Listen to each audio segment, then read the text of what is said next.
So hopefully this will turn out for you, Bdar. So this is called a Herm Springer collar. So come over here, kid.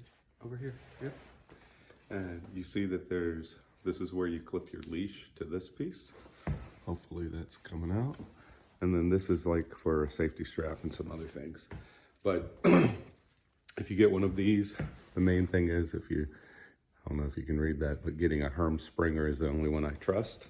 And you pick this up, you bring it up to the front, and I usually don't pull down, I kind of rub under his neck, and then you can basically get it on there real close. So that's your prong collar. Then this is a martingale collar. The martingale collar, basically, when it's engaged and you pull it, it will slip. They also call it a slip lead. This is just one I use. They have thin ones, all kinds of ones.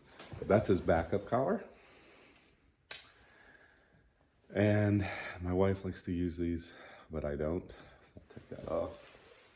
And then what you do is you have these little safety straps, look like this.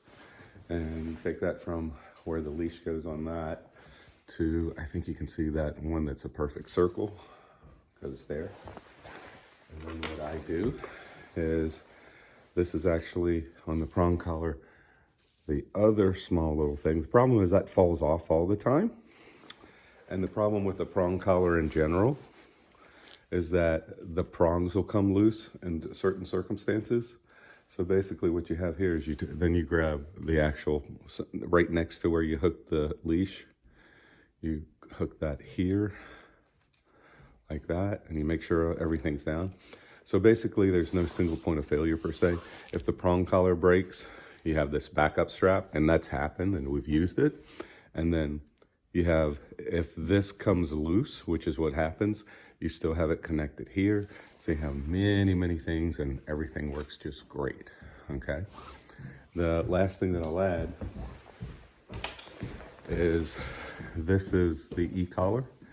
And if you look at this, has a magnetic switch there. So now if you watch this for a second, basically it'll turn green and you turn this on.